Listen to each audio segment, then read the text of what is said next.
1 Corinthians 1, verse 20 to 31. So malinaw naman, kayang basahin. So kung wala kayong mga Bible, sumunod kayo sa pamamagitan ng inyong mga mata. Sabi sa 1 Corinthians 1, verse 20, ano ngayon ang kabuluhan ng marurunong ng mga tagapagturo ng kautusan ng mahuhusay na debatista sa kapanahunang ito? Ipinapakita ng Diyos na ang karunungan ng sanglibutan ito ay pawang kahangalan lamang. 21, sapagkat ayon sa karunungan ng Diyos, hindi niya pinapahintulutang siya'y makilala ng tao sa pamamagitan ng kanilang karunungan, sa halip minarapat niyang iligtas ang mga nagpapasakop sa kanya sa pamamagitan ng magandang balita na aming pinapangaral, na sa tingin ng iba ay isang kahangalan. 22, ang mga Hudyo'y humihingi ng himala bilang katunayan, karunungan naman ang hinahanap ng mga Griego. Ngunit ang pinangaral namin ay si Kristo na ipinako sa krus na para sa mga Hudyo ay isang katitisuran at para sa mga Hintil ay isang kahangalan. 24, subalit sa mga tinawag ng Diyos, maging Hudyo o maging Griego, si Kristo ang kapangyarihan at karunungan ng Diyos. 25, sapagkat ang inaakala nilang kahangalan ng Diyos ay karunungang higit pa sa karunungan ng tao, at ang inaakala nilang kahinaan ng Diyos ay kalakasan higit pa sa kalakasan ng tao. 27, mga kapatid, alalahanin ninyo ang inyong katayuan nung kayo'y tawagin ng Diyos ayon sa pamantayan ng tao, ay iilan lamang sa inyo ang matatawag na marunong, makapangyarihan at maharlika. 27, subalit pinili ng Diyos ang mga naturingang hangal sa sanlibutan upang hiyain ang marurunong, at pinili niya ang mga naturingang mahihina upang hiyain ang malalakas. 28, pinili niya ang mga pangkaraniwang tao, mga hinahamak at mga mahihina sa sanlibutan ito upang ipawalang saysay ang mga kinikilala ng sanlibutan. 29, kaya't walang sinumang makapagmamalaki sa harap ng Diyos. 30, sa Kanya nagmula ang buhay na taglay ninyo dahil sa pakikipag-isa ninyo kay Kristo Jesus na siyang ginawang karunungan natin. Sa pamamagitan din niya, tayo'y itinuring na matuwid, ginawang banal at iniligtas ng Diyos. 31, kaya nga, tulad ng nasusulat, ang sinumang nais magmalaki, ang ginawa ng Diyos ang kanyang pagmalaki. Manalangin tayo, Panginoon. Marami pong salamat sa buhay ng bawat isa. Salamat, Panginoon, dahil kayo patuloy na nagbibigay sa amin ng biyaya, Panginoon, upang magkaroon, Panginoon, ng pagkakataong mabuhay sa mundong ko, magsisi sa aming mga kasalanan, makita ang aming mga karumihan, Panginoon, agad at mabuhay, Panginoon, at tanggapin ka bilang Diyos namin. Kaya, Panginoon, salamat sa pagkakataon ito. Salamat po sa buhay ng bawat isa na nandito ngayon, Panginoon, Lord God. Malakas, masigla, Panginoon, Lord God. Salamat, Panginoon, sa iyong pagmamahal sa bawat isa, Panginoon. Sa hapon na ito, pagpalain po ang iyong mga salita na tumilo sa aming mga puso at isipan, Panginoon, at naisagawa namin sa aming mga buhay, Panginoon. Huwag niyo pong hayaan, Panginoon, na kunin ko ng kaaway sa aming mga puso at isipan. Linisin niyo po ang aming mga puso ngayong hapon na ito, at lahat ng aming matutunan, Panginoon, Lord God, ay makita sa aming mga buhay. Itago niyo po ako, Panginoon, sa inyong likuran upang kayo ang aming mapakilala, kayo ang aming makita, Panginoon, Lord God, kayo ang aming mabigyan ng kapurihan sa hapon na ito. Pagpalain niyo po, i-anoint niyo po ang bawat isa at maintindihan namin ang iyong mga salita ayon sa pangunawan ng bawat isa. In Jesus' name we pray, Amen. So, faith pa ako doon ng tubig doon sa likod. Pakatid ako dito. So, habang inahatid yung tubig, ay sino yung mga bago? So, invite mo, ma'am. Siya, ano pangalan mo ba? Ano na? Binancio? So, estudyante mo, ma'am? Estudyante ni ma'am. So, hi. Welcome ka dito. Kung kailan ka free, open ang church para sa iyo, no? So, lagi namin paalala na hindi religion yung nakakapaligtas sa tao, kundi relasyon sa Panginoon. So,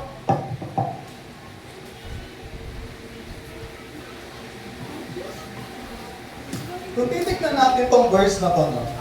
Tingnan natin dito sa verse 20, sa verse 20 to 21, Ano ngayon ang kabuluhan ng marurunong ng mga tagapagturo ng kautosan? So, nung sinulat kasi ito sa Corinthians, ay maraming mga tao doon. Halimbawa, sino ba yung mga native dito sa Palawan? Kung dito kayo pinanganak, dito kayo lumaki, dito yung pamilya, sino? So, yun kayo. Yung iba, sila Jane, sila Marjorie, sila... So kami, ay hindi kami native dito, galing kaming Mindanao. Mga Bisaya kami, buong pamilya namin. So, dito sa Corinthians, may mga tao dito na mga Grego, mga Hudyo, mga Intel. So, nagsama-sama sila. Kumbaga, imagine nyo, ito yung Corinthians, maraming tao na iba-ibang lahi na hindi talaga dito nakatira. So, ano ngayon ang kabuluhan ng marurunong ng mga tagapagturo ng kautosan? Dati kasi, marami rin mga, kumbaga, religion, paniniwala sa panahon na to. Di ba? So, nang mahusay na debatista, dati kasi, usong-uso yung nagdidebate. Kaya sinasabi nila na si Jesus daw, ang galing-galing magsalita or magpaliwanag o yung karunungan niya sobra-sobra kasi mahilig silang magdebate. So, hindi din gusto makipagdebate lagi. Lalo na kapag nasa tama siya, may punto siya. So, noong una pa lang, gano'n na talaga, nagdidebate sila kung sino ba to, sino ba yan. And pinapakita ng Diyos na ang karunungan ng sanlibutan ito ay pawang kahangalan lamang. So, minsan, sa sobrang pinaglalaban natin yung paniniwala natin na sobrang akala mo talaga, yun ang tama, yun ang talaga na yun, nagkakaroon tayo ng pride doon sa paniniwala natin. Nagusta. Every time na may nakakausap tayo, dapat maniwala ka sa sasabihin ko, ganito yan, ganyan yan, ganyan yan. So nagkakaroon tayo ng agresibong pananaw doon sa paniniwala natin na hindi natin binibigay ito ng maayos at manahinaw na para bang kailangan makinig sa atin ng tao. Di ba? So sa 21, sabi dito, sapagkat ayon sa karunungan ng Diyos, hindi niya pinapahintulutan siya'y makilala ng mga tao sa pamamagitan ng kanilang karunungan. So, ang Diyos ay nagpapakilala sa mga taong may humble heart, na hindi yung pride, hindi yung talagang ang prinsipyo niya hindi nababalik. So doon siya nagpapakilala sa mga taong willing siyang tanggapin sa pinakamababa na naantas ng kanilang buhay. So sa halip, hinarapan niyang iligtas ang mga nagpapasakop. So sa word na nagpapasakop, no, niligtas na, ibig sabihin, kung mga taong nakikipagdebate, masyadong matalino, ang taas ng pamantayan nila, pero ang nililigtas ng Panginoon yung mga nagpapasakop sa Kanya. Hindi ka magpapasakop kung ang taas-taas ng tingin mo sa paniniwala mo, sa prinsipyo mo sa buhay. Di ba? Pinapaalalahanan tayo ng Panginoon na kailangan ibaba natin yung pride natin sa lahat ng pagkakataon. And kung hihimay-himayin natin yan, dalawa lang. Di ba? So, karunungan ng mundo at kabila, karunungan ng Diyos. Ang karunungan ng mundo ay hindi nakakakilala, hindi nakilala ang Diyos. Ibig sabihin, yung karunungan na binibigay ng mundong to, sa lahat ba dito na dumaan tayo sa pag-aaral natin? Ilang subject meron tayo ngayon everyday? 8. So, nung panahon namin, umaga hanggang hapon, 8 subject. Ngayon ba, ganun pa din, kahit maghapon lang. So, balo yun. So, dati mas mahaba pa yung oras ng pag-aaral namin. Ngayon, maikli na lang. Pero, sa araw-araw na pinag-aaralan natin, gaano kalaki yung porsyento doon na pinag-aaralan natin about kay Lord?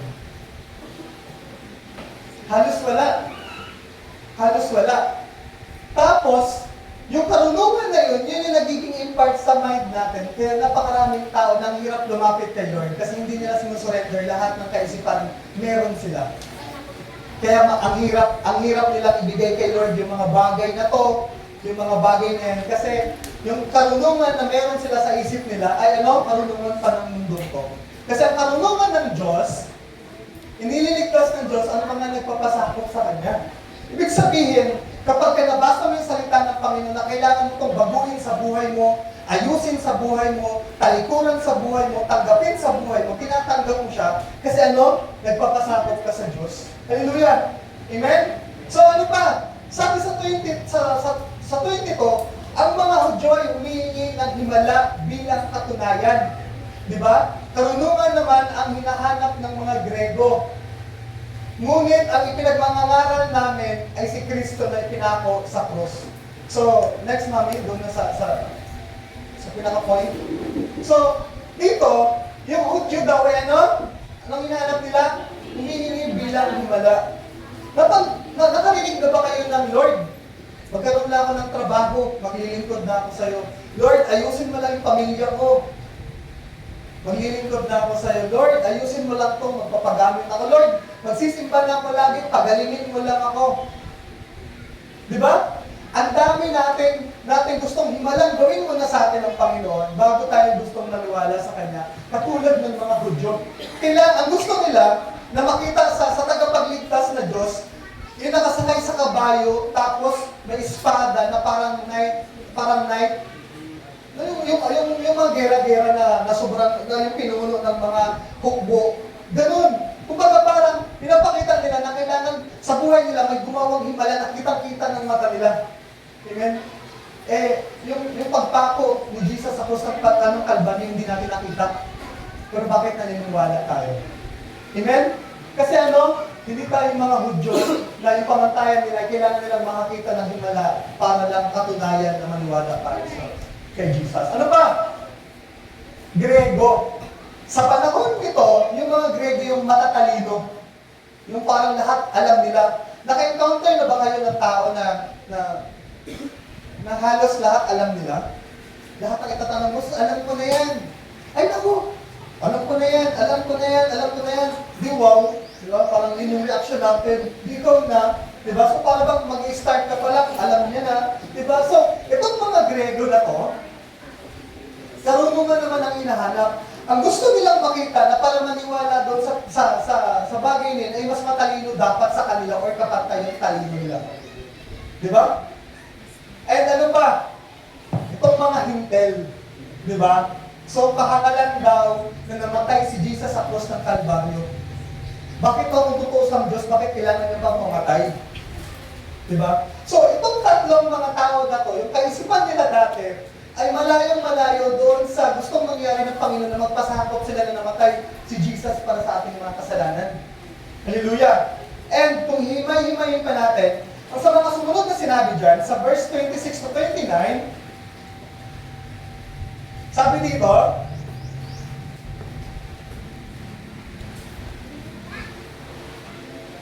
diba? Tayong mga nagpasakop ay tinawag ng Diyos ay naniniwalang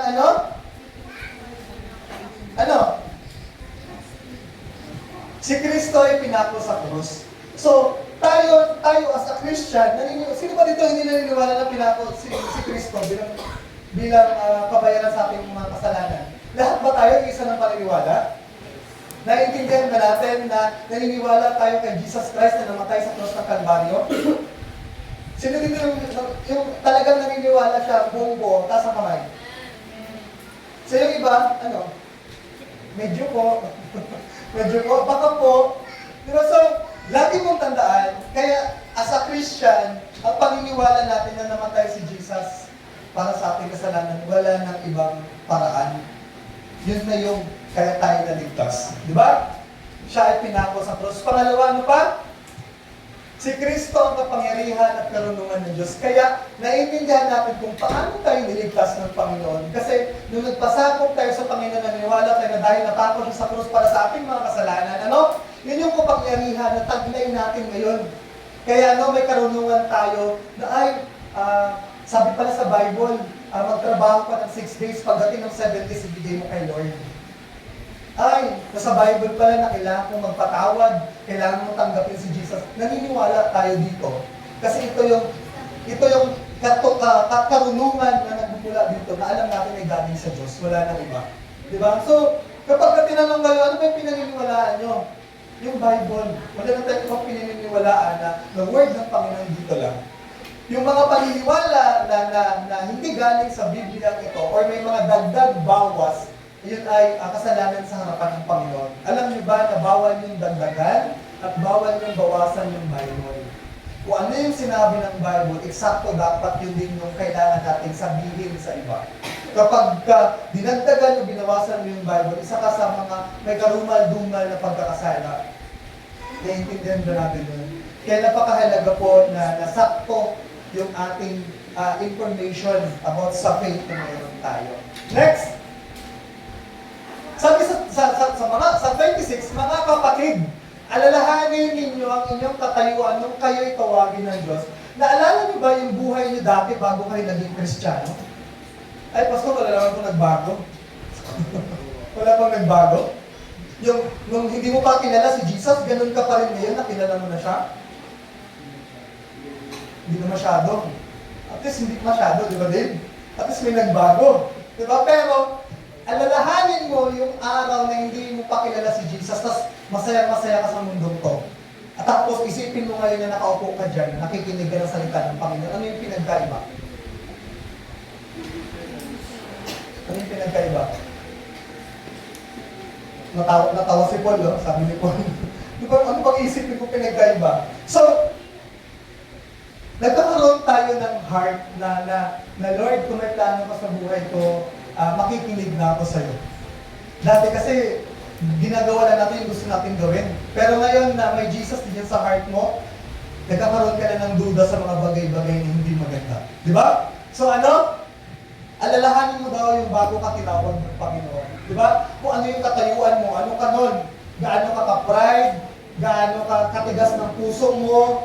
Gaano ka sakit ng ulo sa magulang mo? Gaano ka makasalanan? Bago mo tinanggap si Jesus, no? So, alalahanin mo yun kasi yun yung magiging kalakasan mo na ay may nagbago na pala dahan-dahan sa akin. Imposible naman na walang nagbago sa atin after natin tanggapin si Jesus. Magduda ka na kung kilala mo na si Jesus, tapos hindi ka pa rin nagbabago. Bakit? Ano yung hadlang? Ano yung nakabara sa buhay mo? Bakit hindi mo kayang magbago? Yun yung kailangan natin hanapin sa buhay natin. Ayon sa pamantayan ng tao, ay ilan lamang sa inyo ang matatawag na marunong, makapangyarihan at maharlika. Sa pamantayan ng tao, ang hirap masunod. Kailangan maganda yung buhay mo, kailangan maayos ka, may degree ka, may pinag-aralan ka, na yun yung pamantayan ng tao. No? Pero sa pamantayan ng Panginoon, kahit sino ka pa, basta lumapit ka sa Panginoon, kaya kanyang tanggapin. Ano man yung background ng family mo, ano man yung trabaho mo, ano man yung buhay mo, ano man yung nakaraan mo, kaya kang tanggapin ng Panginoon kapag lumapit ka sa Kanya.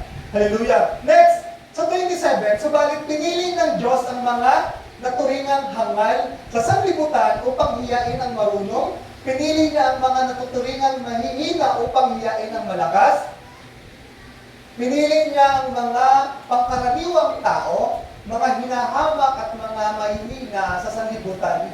Sanlibutan ito upang ipawalang saysay ang mga kinikilala ng sanlibutan. 29, kaya't walang sinumang makapagmalaki sa harap ng Diyos.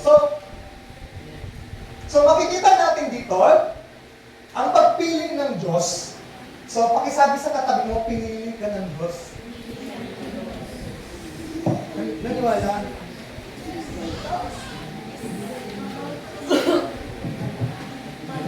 Pinili ka ng Diyos. Next.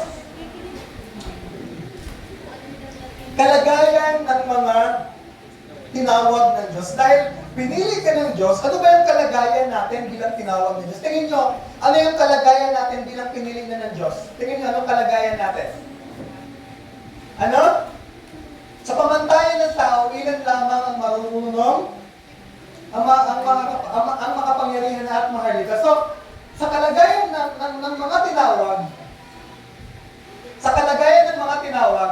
sa tao to, sa pamantayan ng tao, ilan lang yung marunong. Ha? Sa pamantayan to ng tao, hindi ng Diyos, ilan lang yung makapangyarihan at maharlika. Pero, ang mga pinili ng Diyos, mga tinuringang hangal sa sanlibutan. Ano pa? Mga tinuringang mahihina. Ano pa? Pangkaraniwang tao, mga hinahamak. So, dito, mga tinuringang hangal sa sanlibutan. Ano ba ito, Pastor? Pagka nakakita kayo ng tatuan dito, tapos nagsabing, maniwala kayo kay Jesus, anong magiging epekto sa inyo? Simula ulo, hanggang pa, tatuan na, waking burdado, tapos sasabihin niya, maniwala kayo kay Jesus. Ano unang papasok sa isip natin? Imagine nyo, tatuan ako, gangsta ako, mga geng-geng ako. Yung tatuan, sinabi ko yung maniwala kayo kay Jesus. Anong papasok sa isip nyo? Tsurang mong yan. Wala kami, di ba? Halimbawa, galing sa bilangguan yung tao, sinabi niya magmaniwala kayo kay Jesus. Ano papasok sa isip niyo? Maniwala, dami mo tato. Di ba? Mukhang hindi makapagkakatiwalaan, mukhang hindi naman totoo, di ba? Pero kasi, yung mga naturingang hangal sa sanlibutan na yun yung tinatawag ng Panginoon. Di ba? Ano ba? Yung mga naturingang mahihina. Di ba? Si Pastora, nung una siyang sabi ko, mami, ikaw mag-MC kasi wala pa tayong matawag na MC. Alam niyo ba si Pastora na sobrang nahiyain niya magsalita sa harapan ng tao? Nung mga una niyang nagsasalita dito, lagabi, pinakabahan ako. Okay lang ba yung sinasabi ko? Okay lang ba yung mga words ko? Okay lang ba yun?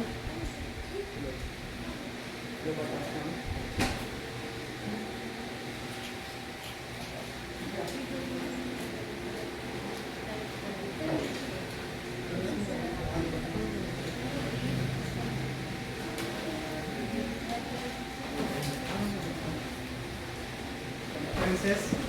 So, mahihina, no? So, si Dave, nung una to si Dave, Pastor, may nagbubuli sa akin sa school. Pastor, ganito, ganyan. Pero si Dave, ginagamit ni Lord sa drums. Sa Uncle Kim, nung high school days, halos hindi kami nag-uusap kasi sobrang tahimik lang sa bahay. Pag pumupunta yun sa bahay namin, kukuha lang yun ng ulam, ng kanin, tapos alis, hindi kami gano'n nagko-conversation, and ngayon na lang kami. Ganun kamahiyain sa Uncle Kim, pero nagtutugtog dito. Amen? Imagine nyo, alam ko karamihan dito broken yung family. Pero nandito kayo naniniwala kay Jesus. So ganun tayo kahina. Hallelujah! Amen? Ganun tayo kahina na tinawag ka ng Panginoon. Hallelujah! Amen? Yung iba sa atin dito may bisyo pa na pinaglalabanan. Ganun ka kahina na tinawag ka ng Panginoon. Hallelujah! Amen? Ako, yung insecurities ko nung nag-commit ako kay Lord, alam ko na hindi ko tuloy niya kasi alam ko na nag-aral ako as agriculturist, doon ako nag-OJT sa abroad, din yung alam ko. Kaya nung nagkaroon ako ng heart na maglingkod sa Panginoon, sabi ko, Lord, hindi ko kaya kasi ang dami ko nakikitang pastor na ang galing-galing nila magsalita, ang galing-galing nila mag-explain ng Bible, halos alam nila, tapos ako anong gagawin ko mag-explain? Paano kapag ako na yung nag-share, hindi ko kaya yun? Ganun ako kahina nung una. Hallelujah! Imagine nyo, uuwi tayo sa bahay natin, may mga kanya-kanyang problema, pero nandito ka ngayon naniniwala ka kay Jesus. Ganun ka kahina. Maaaring pag-uwi mo, may gulo sa mag-asawa, sa magkakapatid, sa pamilya mo, ang gulo. Pero nandito ka kay Jesus naniniwala, ganun ka kahina. Hallelujah! Amen? So ano pa? Pangkaraniwang tao, meron ba dito presidente ng Pilipinas? Meron ba dito? So, pangkaraniwang tao, ibig sabihin, mga simpleng tao tayo namumuhay na hindi maharlika, hindi ka makapangyarihan sa mundong to. Diba? Kumbaga parang hindi ka kilala ng mundong to. Hindi ikaw yung pag dumaan ka, ay, sir, sensya na po, ay, daan na po kayo, sir. Diba yung parang please na please ka na, hanggang parang pag dumaan ka, pagsisilbihan ka, aasikasuhin ka, hindi. Diba? Ganun yung katayuan natin. Diba? Pero ano ang sinasabi ng verse na to? Yung mga hinahamak. Pag sinabing hinahamak, yung may kapintasan ka. Yung ba parang pakiramdam mo na buti pa itong mga pamilya nila, mga buhay nila, ang gaganda, ganun-ganun. Sa'yo may kapintasan, ibig sabihin may kakulangan na para nakikita nila na ito yung kulang sa'yo, ito yung kulang sa kanya, na ganun, hinahamak ka. Pero ano, pinapaalalahan dito na tayo yung pinili ng Panginoon. Bakit? Bakit kaya tayo yung pinili ng Panginoon?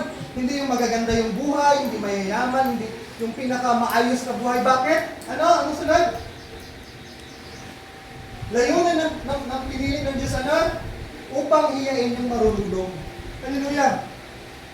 Kaya hindi aksidente na nandyan ka, nakikinig ka, na ang dami mong problema sa buhay. Nandyan ka para one day, ipakita sa'yo ng Panginoon na dito ka galing, ngayon ito ka na dahil sa akin, hindi dahil sa kung sino-sino o dahil sa kakayanan mo. Hallelujah! Ano pa? Upang iyain yung malalakas. Di ba? Hindi porket nakikita mo ang tao na to, okay yung buhay, maganda yung trabaho, maganda lahat, maganda kung ano-ano pa yung nakapansin mo, na parang mas nakakaangat siya sa'yo. Maaaring sa mata ng tao, hindi ka makakaabot sa antas ng buhay nila, pero sa mata ng Diyos, lampas ka pa o higit ka pa sa kanila. Hallelujah. ang purpose ng buhay natin, kaya ganyan mo nakilala ang Panginoon para ibangon ka sa sitwasyon na yan, para makita yung kapangyarihan ng Panginoon sa buhay mo. Hallelujah! Amen? Huwag mo tingnan yung sarili mo na parang kawawa kasi ganun yung bahay mo, ganun ka, ganun yung pamilya mo, ganun ka.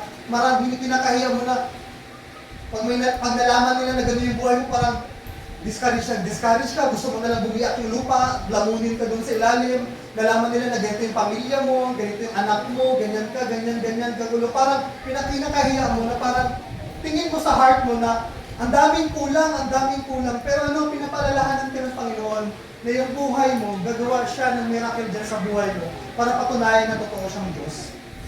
Kailangan maniwala ka lang hanggang huli. Hallelujah! Amen? Ano pa? Upang ipawalang saysay ang mga kinikilala sa sanlibutan. Maaaring hindi ka man kilala, maaaring hindi ka bida sa kwento mo sa bundok ko, ang importante bida ka sa harapan ng Panginoon. Maaaring maraming ka nakikita na bida-bida, di ba? Kung minsan gusto mo rin maging bida-bida para ikaw yung sa'yo yung nakatingin yung mga mata, ikaw yung angat sa iba, ikaw yung kilala, ikaw yung maganda yung imahe sa publiko o sa ibang tao. Pero lahat ng nangyayari sa buhay natin, gusto ipakilala ng Diyos na yung mga yung mga kinikilala sa sanlibutan ito ay walang saysay sa harapan niya. Pansin nyo, karamihan sa naniniwala, nagtitiwala sa Panginoon, yun pa yung pinakamapapangit na buhay na meron sila. Bakit? Nung nag-asawa kami ni Pastora, yung pangarap namin ay magandang buhay. Dahil nga, professional kami pareho, graduate kami pareho, gusto namin yung buhay namin, lahat ng bagay na pinapangarap namin nung bata kami, magandang bahay, kompletong appliances, yung anak namin, mga na-spoiled namin, kung ano yung gusto nila, ganun yung gusto namin. Ang taas ng pangarap namin na para bang bawat kilos ng bahay namin ay gusto namin paalis ko, pagawa ko, gusto namin maging maganda yung estado namin ng buhay namin. Pero nung naglingkod kami sa Panginoon, lahat pinawala. Naging masaya kami kung ano yung buhay na meron kami, kung ano yung takbo ng pamilya namin. And hindi kami nagsisi na hindi namin naranasan yun. Masaya kami na nakilala namin yung Panginoon. Sa Kanya lang pala kami makakaramdam ng kontentuhan sa buhay na to. Mahirap makontento sa buhay na to. Kapag kayong cellphone mo, bagong iPhone 10, may lumabas na 12, maiinggit ka kasi mas maganda yung 12. Imagine mo kung nagbabike-bike ka, masaya ka naman na nagbabike, pero nung one day napagod ka, may motor na dumaan, gusto mo na magka-motor. Diba? Hindi natatapos yung pangarap natin sa mundong to. Hallelujah! Ang dami mong gustong mangyari sa mundong to. Diba? Sa damit mo, ang ganda ng damit, nasuot-suot mo, may nakita kang magandang damit. Gusto mo magkaroon din ng magandang damit. Dati, yung cellphone mo, pagka nag-picture ka, halos mabura na yung mukha mo. Pero okay lang sa'yo. Proud na proud ka pa kasi may cellphone ka. Pero nung nakita mo na mas maganda pa yung graphics ng phone na to, sabi mo, ay sana magkaroon din ako niyan. Kasi hindi natatapos yung pangarap natin sa mundo to. Every day, nakikibaka tayo sa mga bagay na gusto natin pero hindi natin kaya na dinidesire natin. Maaari yung iba sa inyo ay iniisip na ang daming kulang sa buhay mo, sa pamilya mo, pero pinapalanahalan tayo ng Panginoon na walang saysay yung mga yon sa mundo ito. Hallelujah! Ano pa? Ang resulta, walang sino mang makakapagmalaki sa harap ng Diyos. So, lahat ng bagay na yun, kaya inalaw ng Panginoon yan para walang magyabang sa harapan ng Panginoon. Wala tayong maiyabang, wala tayong maiburit. Diba? Wala tayong may pagmalaki. Ibig sabihin nun, hindi tayo makakapagpayabang sa Panginoon na, dahil sa akin yan, dahil ako yan, dahil sa buhay ko yan. Hindi. Wala tayong may pagmapayabang. Pinapalalahanan tayo na, bandang huli, lahat tayo ay walang may pagmamalaki sa harapan ng Panginoon. Dahil lahat po ng nangyayari sa buhay natin ay alam ng Panginoon. Sabi nga sa verse, diba, kilala ka niya, nung binubuo ka pa lang sa sinapupunan ng magulang mo, kilala ka na ng Panginoon. Kaya lahat ng nangyayari sa buhay mo, alam na alam ng Panginoon. Hallelujah. Amen. Ano ba? Sabi niya sa 30, sa Kanya nagmula ang buhay na taglay ninyo dahil sa kapakikipag-isa ninyo kay Jesucristo. Iniri lang kayo ng nanay nyo. Pero si Lord yung may bigay ng buhay ninyo. Ha? So, sa 31, kaya nga, tulad ng nasusulat, ang sinumang nais magmalaki, ang ginawa ng Panginoon ang kanyang ipagmalaki. So, sinasabi dito na ang ating posisyon dahil kay Kristo, tama. So, ang ating posisyon dahil kay Kristo, ano? Pinagmulan ng ating buhay. Kaya, yung buhay natin dito, bakit, Pastor, kailangan natin mag-serve kay Lord? Kailangan natin maglingkod kay Lord. Kasi nga siya yung may bigay ng buhay natin. Kaya yung buhay natin, dapat ano? Kapag pinag-aaral kayo ng magulang nyo, kapag pinag-aaral kayo ng magulang nyo, anong inaasahan ng magulang nyo sa inyo? Mag-aaral ng mabuti?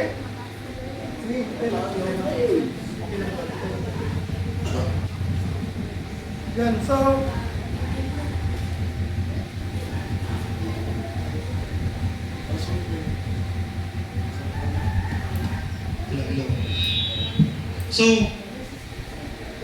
hello. So, bakit kayo pinag-aaral ng magulang nyo? Para mag-aaral ng mabuti? And ano? Someday, kailangan makatulong kayo sa pamilya ninyo. Diba? Kumbaga, inaasahan ng magulang nyo na kayo yung magiging daan para magkaroon kayo ng magandang buhay. Kaya, pinaaral kayo. Diba? So, tayo, bilang ang nagbigay ng buhay natin si Jesus, inaasahan din na, ano? Gagawin natin habang nabubuhay tayo ay naglilingkod tayo sa Panginoon.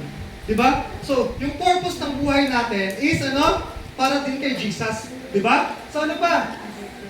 Naging ating karunungan. So, wala tayong ibang pinaglalaban na katotohanan, kundi ang katotohanan na nagmumula kay Kristo. No? So, nagmumula lagi dito. Di ba? Wala tayong ibang pinaglalaban na karunungan at katotohanan, kundi ang Biblia ang nasusulat lang sa Biblia. Ano pa? Sa pamamagitan ni Kristo tayo, itinuring na na matuwid. Di ba? So, kaya tayo matuwid ngayon, ay dahil Dahil kay Kristo. Kung wala si Jesus sa buhay natin, hindi tayo ituturing na matuwid. Diba? Ano pa? At iniligtas ng Diyos. So, ang panawagan at paalala. So, pinapaalalahanan tayo na ang ginawa ng Panginoon ang ating ipagmalaki.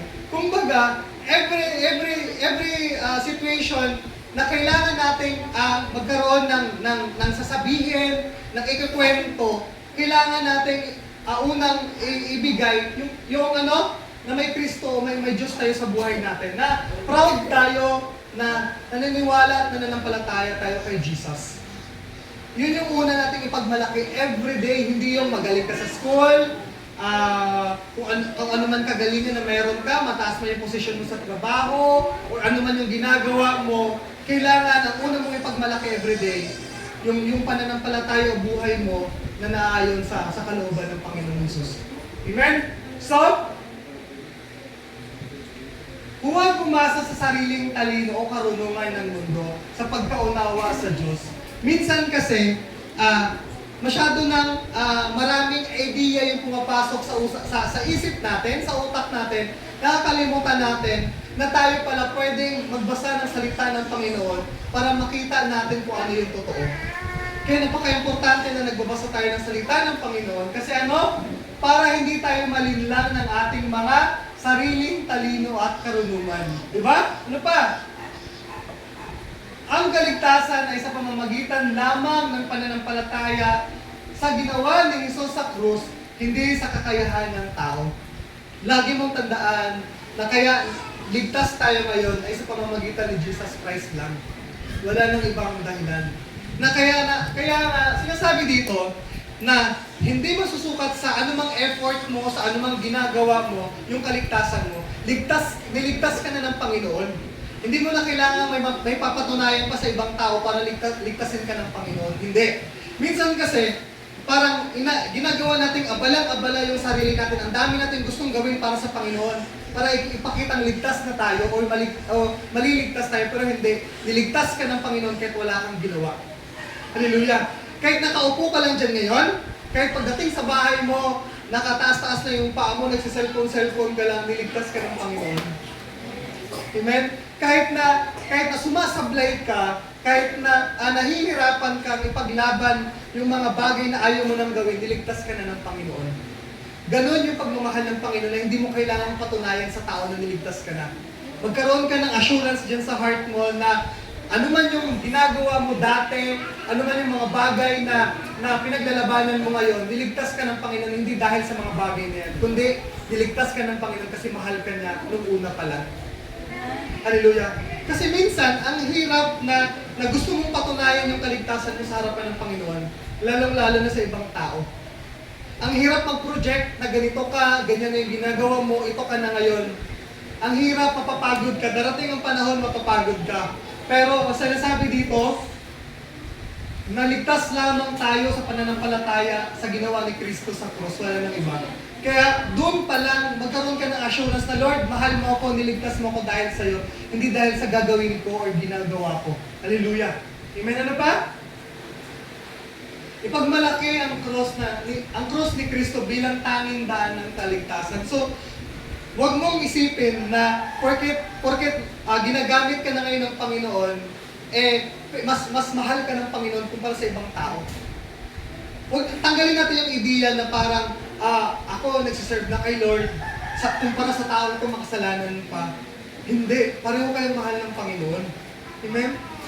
Pareho. Hindi porket ikaw na yung ginagamit ng Panginoon, nakakaangat ka na sa ibang tao. No, ang pagmamahal ng Panginoon pare-pareho. Hallelujah. Amen. Kaya lahat tayo niligtas sa pamamagitan ng cross. Hallelujah. Naintindihan ba natin yun?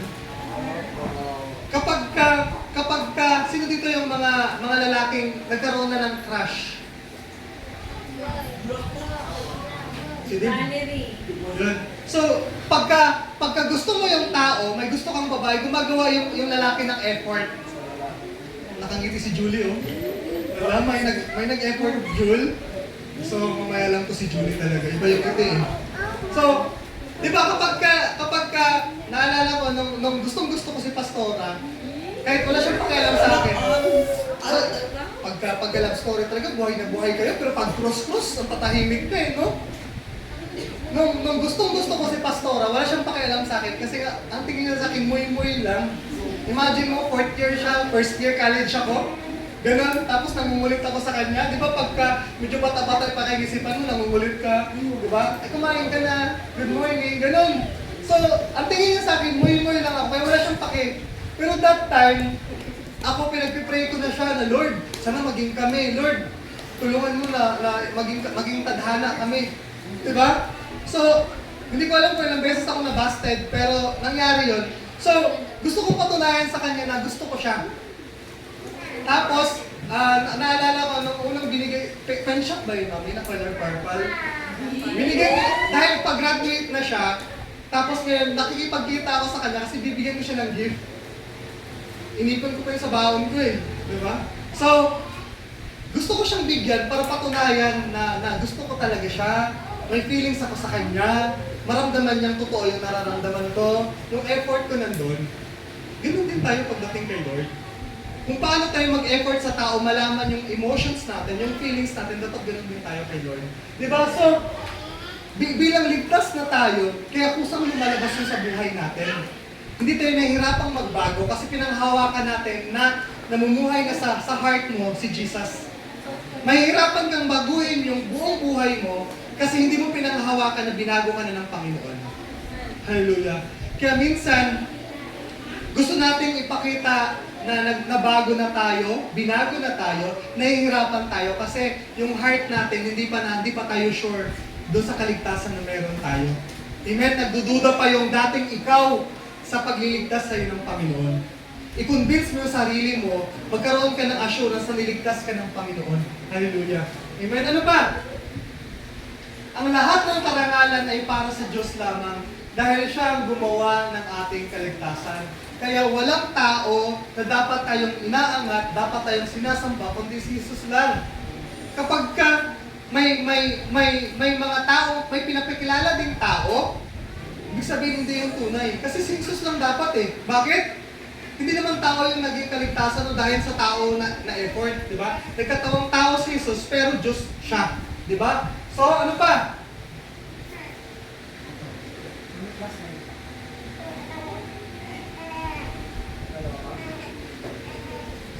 Lord, magpakumbaba dahil tinawag tayo ng Diyos, hindi dahil sa ating kakayahan, kundi dahil sa Kanyang biyaya.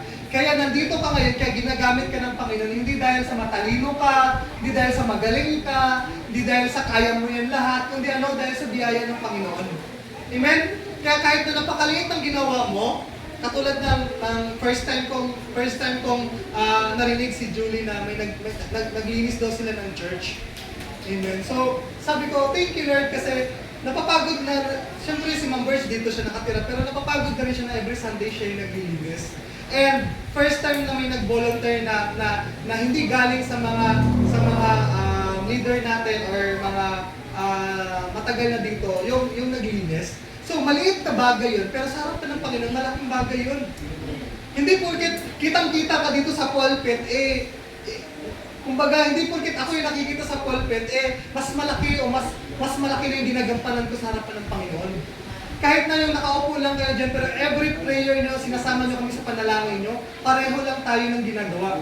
Kahit ako yung nag-preach dito, pero ikaw, sinasangkalan mo yung simbahan ko sa panalangin, dinadaan mo sa panalangin, Lord, pagpalain mo yung church namin, tulungan mo si ganito, tulungan mo si ganyan, pareho lang tayo ng ginagawa. Hallelujah! Hindi porket nakikita yung sa harapan, mas malaki yung privilege niya sa harapan ng Panginoon. Hindi, pare-pareho lang tayo. Hallelujah. Kaya hindi natin kailangang maraming gagawin. Ang kailangan natin kahit maliit na bagay na pwede natin gawin para sa Panginoon, gawin natin. Hallelujah. Amen? So ano pa? Conclusion. Sa madaling salita, ang talatang ito ay nagpapaalala na ang kaligtasan ay biyaya ng Diyos, hindi gawa o karunungan ng tao. Pinapaalalahanan tayo na niligtas tayo ng Panginoon dahil sa biyaya na wala ng iba. Hindi dahil sa kung ano-anong effort, kung ano-anong pinanggagawa natin, kung ano-anong mga pagpapasting natin, kung ano-anong mga ginagawa natin, mga pagdidisiplina sa sarili natin, anong mga effort natin, anong mga ministry natin, kung ano-ano man yung hindi. Niligtas ka ng Panginoon kasi dahil sa biyaya niya, tapos. Hallelujah. Mahal ka ng Panginoon sa sitwasyon mo ngayon. Maaaring ang dami mong question sa isip mo, Lord, ano pa kailangan kong gawin? Tama ba yung ginagawa ko? Okay lang. Lord, tulungan mo ako kasi ganito ako, ganyan ako. Ang dami mong pinoproject sa isip mo na baka mali ito. Ito ba yung pinapagawa mo sa akin? Ito yung gusto kong gawin. Pero yung mga bagay na yan, hindi yun yung nakapagligtas sa'yo. Niligtas ka ng Panginoon dahil sa biyaya niya. Tapos. Hallelujah. Kaya bilang pagliligtas sa atin ng Panginoon, pinapaalalahanan tayo na magkaroon tayo ng assurance na mahal tayo ng Panginoon at niligtas tayo. Minsan ang hirap magkaroon ng sarili na gusto natin ito ay makita ng ibang tao sa atin. Pero manahan sana sa puso natin na niligtas tayo ng Panginoon dahil sa biyaya niya. Kaya minsan nahihirapan tayong maglingkod sa Panginoon kasi may mga bagay na parang untouchable sa atin, ayaw nating ibigay kay Lord. Kumbaga parang, halimbawa, kung sino dito yung may mga drawer sa bahay? May mga drawer kayo. Ito yung pambahay nyo, ito yung mga pantalon nyo, ito yung panglakad nyo. Sino yung may mga drawer dito? Yung damit nyo, sagol-sagol na lang ba? So, pag may drawer ka, halimbawa yung drawer may 4 na bukasan. Usually, yung unang mga bukasan, mga underwear, di ba?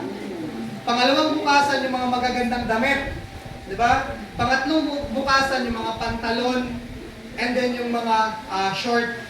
Ngayon, minsan, pagka dito sa mga damitan natin, gusto natin i-open kay Lord. Pag dito sa mga shorts na bahagya, gusto natin i-open kay Lord. Pero kapag doon sa mga pantalon natin na drawer, nahihirapan tayong ibigay kay Lord. Kaya minsan nabibigatan tayo na lumapit kay Lord kasi may mga box pa tayo sa buhay natin na ayaw natin ipagalaw kay Lord. Ito yung mga box na ang sensitive natin, ang emotional natin, pakiramdam natin, pag nalaman ng ibang tao to o kung ano man ay huhusgahan tayo. Pero pinapaalalahanan tayo ng Panginoon na niligtas ka na niya. Hallelujah.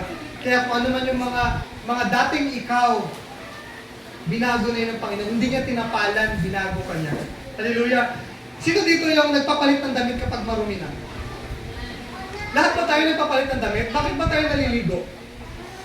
Ilang days mo kayang hindi maligo? Ilang days mo kayang hindi maligo? Pakiamoy yung katabi para sure tayo.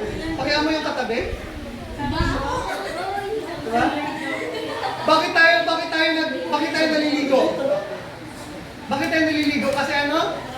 Para malinis. Kasi para malinis. Bakit tayo nagpapalit ng damit? Kasi madumi na. Paano natin malamang madumi na to? Naamoy natin, nakikita natin, ano ba? May sinasabi yung ibang tao, ano ba? Kung paano tayo naliligo, nagpapalit ng damit, ito yung magiging dahilan kung paano natin makikita yung sarili nating karumihan. Dito natin malalaman kung tama ba yung ginagawa natin, kung gaano tayo karumi. Ito yung magiging pamantayan natin, lagi yung Bible. Wala nang iba. Kung gaano tayo ka-eager maligo kasi mabaho na tayo, gaano tayo ka-eager magpalit ng damit kasi pawis na yan, may dumi na yan. Sana ganun din yung effort natin baguhin yung gustong gawin ng Panginoon sa buhay natin. Hallelujah. Araw-araw tayo nagsasabon, araw-araw tayo nagsashampoo, araw-araw natin pinapaganda yung mga mukha natin, araw-araw tayo nag-e-effort para maging mabango, maging mukhang kaaya-aya. Sana sabayan natin yan sa buhay Kristiyano natin. Hallelujah. Amen? Para hindi naiiwan yung ating kaluluwa sa physical nating ginagawa. So manalangin tayo, Panginoon. Marami pong salamat sa iyong mga salita. Salamat, Panginoon, kasi mahal mo kami. Niligtas mo kami dahil sa iyong biyaya, Panginoon. Dahil, Lord, wala anumang aming magagawa para mailigtas aming mga sarili. Panginoon, salamat sa iyong mensahe, Panginoon, Lord God, na, Lord, ang bawat isa, Panginoon, na maramdaman namin ang iyong presensya at pagmamahal. Na, Lord, bawat isa naririto ngayong hapon na ito ay sigurado sa aming kaligtasan, Panginoon, dahil ikaw ang pinagmulan ng aming mga kaligtasan, Panginoon. Na, Lord, every time na tatanungin kami, every time na may kakausap sa amin kung ano yung faith na meron kami, Panginoon, Lord God, nawa ipagmalaki namin na kami naniniwala, kami nananampalataya sa inyong Panginoon. Lord, tulungan niyo po kami na hindi maagaw na anumang karunungan ng mundong ito ang pagmamahal namin sa iyo. Panginoon, tulungan niyo po na yung aming mga natutunan ngayon, Panginoon Lord God, ay manahan sa aming mga puso na kaya namin ipaliwanag sa iba, kaya namin ipagtanggol sa iba, kaya namin i-share sa iba, Panginoon, yung kaligtasan na nagmumula sa iyo. Lord, tulungan niyo po ang bawat isa, Panginoon. Gabayan mo po ng iyong banal na spirito, Panginoon, na matuto kami mag-share ng gospel, Panginoon, sa aming pamilya, sa aming mahal sa buhay, sa aming mga kaibigan, sa aming mga kaklase, sa aming mga schoolmates, katrabaho, Panginoon, sa mga strangers, Panginoon, Lord God, na kailangan nila ng kaligtasan. Lord, gamitin mo po ang bawat isa, Panginoon, upang maging source ng kaligtasan ng iba pang tao, Panginoon, Lord God.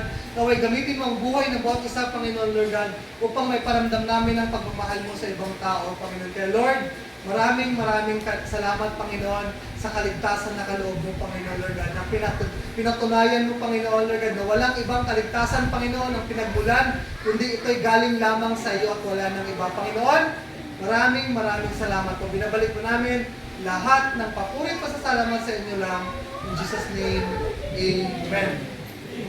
So, pagtapos ng tithes and offering, so, si Mark, si Paul, at saka si King, kay Kuya Kim, at yung iba kay Pastora, yung mga babae, kay Ate Jules, at yung mga lalaki sa akin. So, ganun pa rin, dito tayo, dun yung mga babae, dito yung mga lalaki, and sila aking kingdom. So, ayun, sa ating pagbibigay, no? Isang paraan sa ating pagpapakita ng pagmamahal at pagsuporta sa gawain ng Panginoon ay ating pagbibigay. Kaya malaya tayong magbigay na mula sa ating puso. At nawa ay masaya tayo habang sa ating pagbibigay. Ito ay bukal sa ating puso at isip. Kapag nilagay mo yun, hindi mo isipin ay sayang yung pera ko.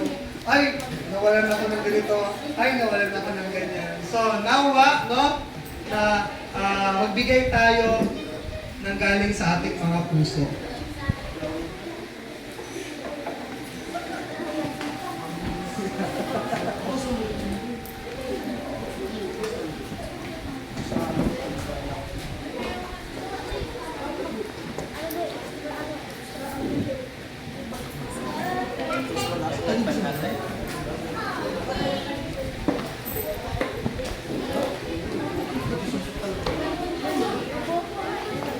So yan, habang nagbibigay kayo, manalangin tayo. Panginoon, marami pong salamat sa buhay ng bawat isa. Salamat, Panginoon, sa lahat na nagbigay. Panginoon, patuloy mong pagpalain pa. Ganun din po, Panginoon, sa mga pusong handang magbigay, ngunit walang maibigay. Panginoon, pagpalain niyo po ang bawat pamilya, ang bawat isa, Panginoon, ng siksik, liglig, umaapaw. Pagkatiwalaan niyo po, Panginoon, ng iyong mga kayamanan. The same time, Panginoon, para may maibigay, para Panginoon may mapagamit sila sa iyong kalwalatian, Panginoon, sa lugar na ito. Pagpalain niyo po ang mga kaloob na ito, Panginoon, na maging pagpapala ng lugar na ito at marami pang kaluluwang makakilala sa inyo. Bless you po ito na maging kagamit-gamit, Panginoon, para sa ikalalago, Panginoon, ng gawain dito sa ministeryo sa lugar na ito. Panginoon, pagpalaan niyo po ang lahat ng walang trabaho na magkaroon ng trabaho, ang mga may trabaho, Panginoon, na speak promotion sa kanila, Panginoon, Lord God, sa bawat pamilya, Panginoon, i-bless niyo po lahat ng kanilang mga pangangailangan, Panginoon, kayo nang bahala mag-provide ayon sa pangangailangan ng bawat pamilya. Kaya, Panginoon, binabalik po namin lahat ng papuri, pansalamat sa inyo lang. In Jesus' name, Amen.